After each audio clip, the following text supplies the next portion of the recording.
Truthfulness is the foundation of all human virtues. Now, this is page 1 of the book. Like, I knew I had to put something about truthfulness, and I had to put it on page 1. You know, as this quote says, like, truthfulness is the beginning. It's the foundation of everything else in the spiritual path that we hope to practice or acquire or express. Other than the word foundation, this is not a particularly visual quote.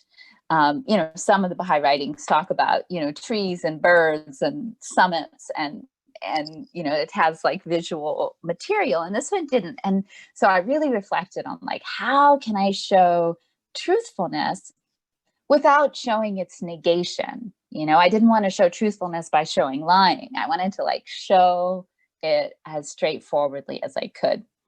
So the first step was, okay, I want to remind children or teach them, like, what a foundation is, because that's really important. The foundation is the base level, the strong bottom level for anything else you want to build, so that it is stable and it is lasting. So my little character is at this construction site. I don't know. I think he's building his future. You know, he's building his character. That maybe it's his dream house too, but kind of the same thing. Like, the way we live becomes the house that we live in. And so he's on a foundation. He's building something. You know, the work of a lifetime of acquiring virtues is hard work. It's gritty, it's sweaty, it's dusty, but he's so happy to be there, right? And his hand gesture is sort of my representation of him being truthful. Like, he's testifying, he has his hand on his heart. He's like, you know, I cross my heart and swear this is true. And, you know, he's standing on this foundation. Truthfulness.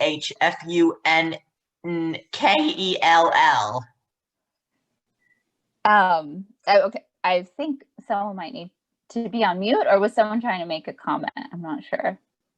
I just said something. Okay.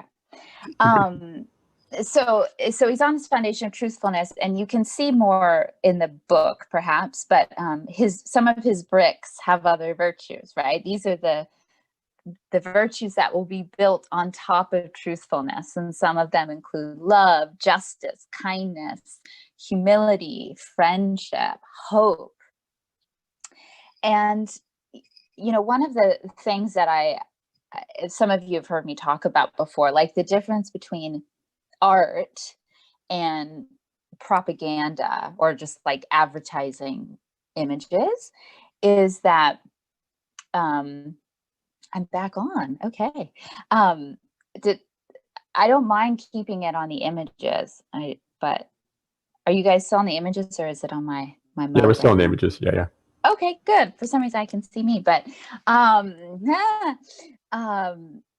so art is, I like to think of it, is when, you know, the creator, the artist, might set out with a specific vision of what they want to create, which obviously I did. There was a lot of thought behind this image, but we're like, that sort of spark of inspiration from who knows where comes through, and something is in the artwork that is even a surprise to the person who made it. And I just delight in the crane in the background. Like, my purpose for including that was just to show that this is a construction site. But now I see that in a way that represents the host of divine assistance. Like, we show up to do the labor, we show up willing to, you know, do the work, to be kind and to be truthful and etc. But there are these unseen, you know, more powerful forces behind us that are there to help us once we show up to do the work, you know? So I really love the symbolism in that I didn't even intend. So let's go ahead and go to the next quote. So this is another one, really rich in symbolism and kind of beyond even what I set out to do. So, let deeds, not words, be your adorning. So this is kind of elevated language, as a lot of the Baha'i writings are, an elevated way to express this idea, to let your actions be what define you rather than your words or what you profess to believe. So he is an action hero. That's what's going on here. And I love that he sort of has this expression almost of humility, like the knowledge of his own power and capacity makes him humble and brings him joy. And a level of meaning that wasn't even intentional. And, you're adorning, it can be like a mantle or a robe, like, and when I drew his cape, I just had in mind an action hero, but he also has an adorning based on his deeds instead of just his words. So we can go to the next one. So this is a very important quote, and again, one that I really had to think, how can I represent this visually? But I knew I wanted it to be in the book, because this is, really the key to changing the world. If you desire with all your heart friendship with every race on earth, your thought, spiritual and positive, will spread. It will become the desire of others, growing stronger and stronger until it reaches the minds of all men. I did the bulk of these illustrations this summer. So of course there was like so much upheaval and so much, focus on like how to resolve issues of racial prejudice and inequality. And, I wanted to give my contribution, which was just to find something from the writings that really cuts to the heart of this issue. And, if a whole generation of children grow up internalizing this, like, I think, the world will be transformed in a one generation, and to teach children the simple power of their own thoughts and intentions, and obviously, of course, how that manifests in their action. But, the writings themselves right out state that our thoughts themselves are very powerful, and that rather than dissipating as they move away from our own being, that it actually grows stronger and stronger if we actually desire friendship with everyone. So like, how do I represent thoughts in a visual image? And I hope it doesn't look too much like, Wi-Fi signals, but it's kind of the same thing, right? You're radiating something that is a connecting force. And all of these children, like, maybe they're different parts of the world, but they have this sense of love and connection that's binding them. And the next image is the same, just a little closer up to see their darling little faces.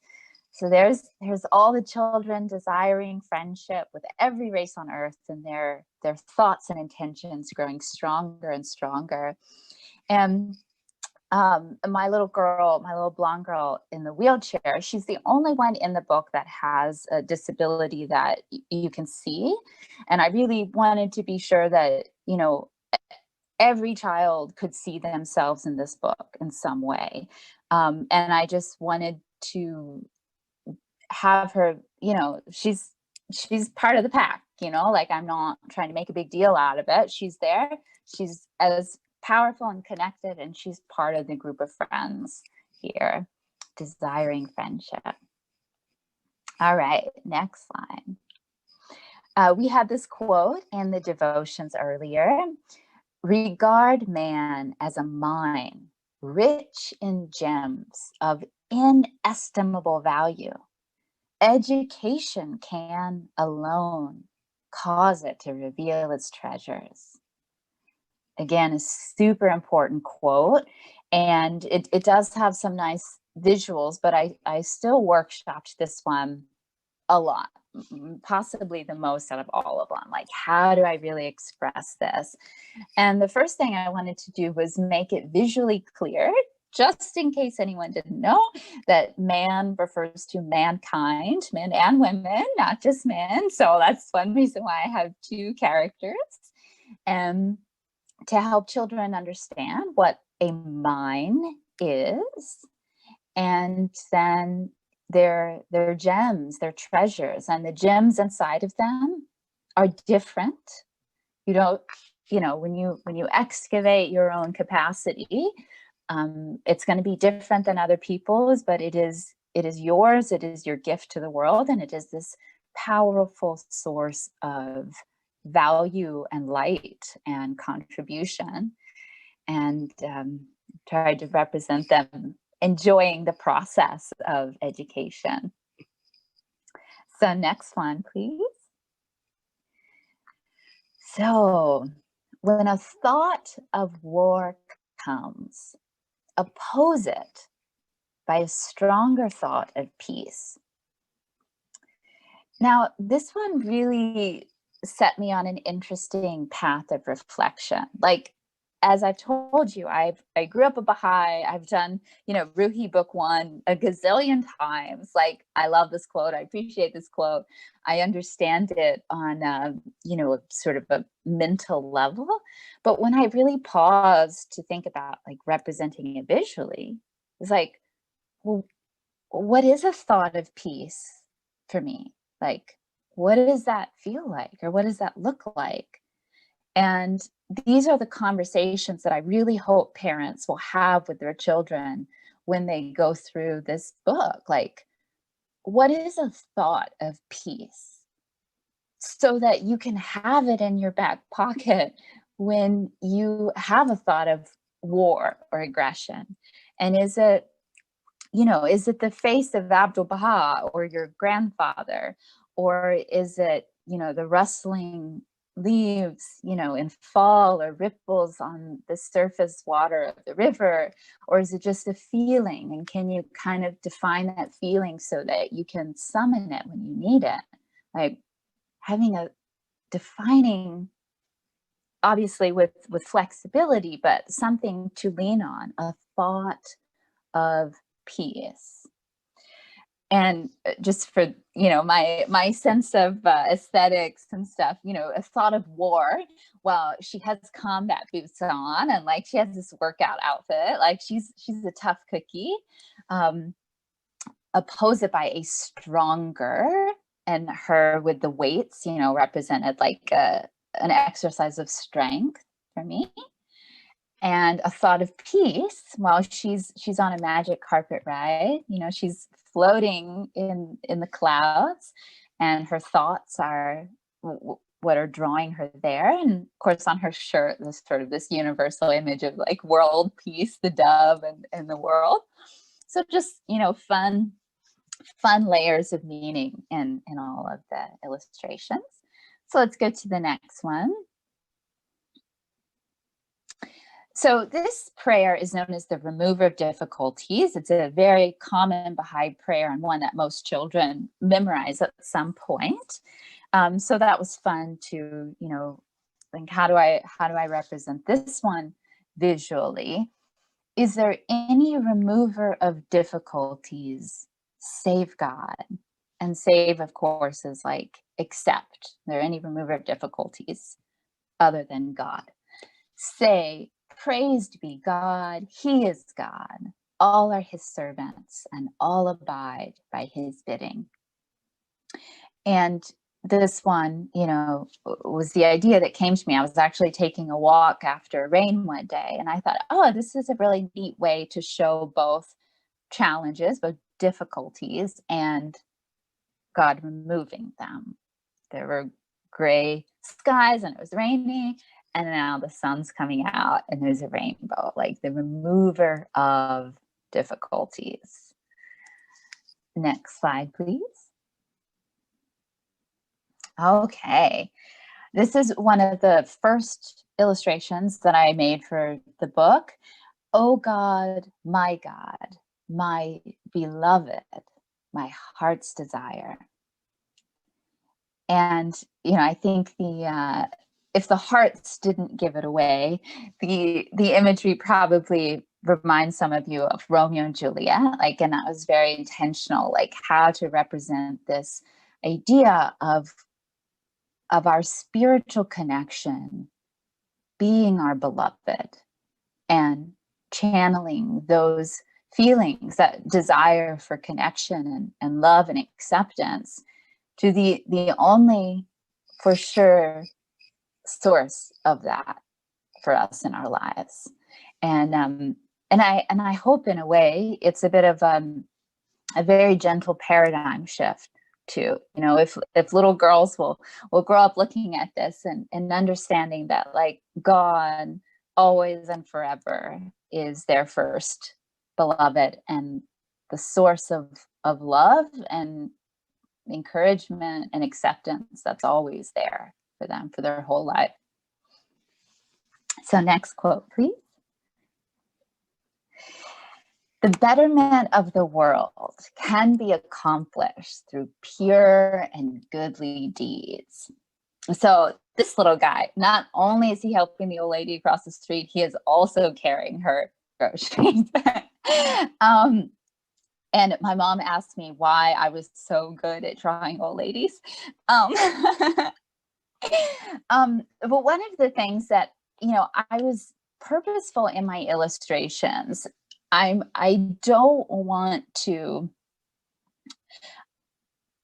my children to look materialistic. I don't want to overemphasize fashion or, any sort of projection of affluence or anything like that.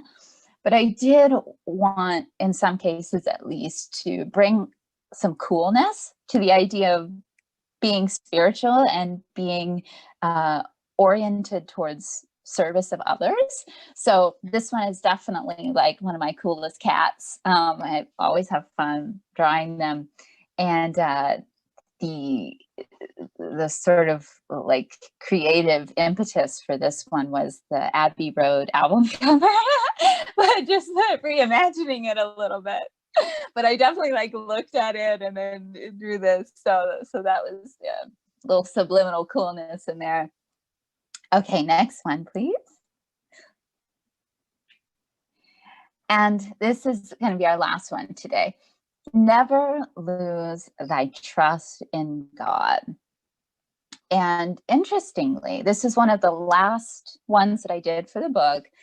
And this image and this character is the one that has kind of visited me post his creation. When I have had moments of fear and overwhelm, and I pray and close my eyes, I do sort of get teased and delighted with this image coming to my mind of this character reminding me to never lose my trust. And the symbolism here is, obviously he's having a good time, even though he might be swung all over the place, and I'm sure it's scary and he doesn't know what's happening, but he's holding on to that trust. And the Baha'i writings sometimes refer to the Court of Constancy. We have to actively hold on to hope and trust and belief and prayer. And he's doing that in a visual way, and he's having a great time. The next slide is a little closer up of his face, because I love him so much.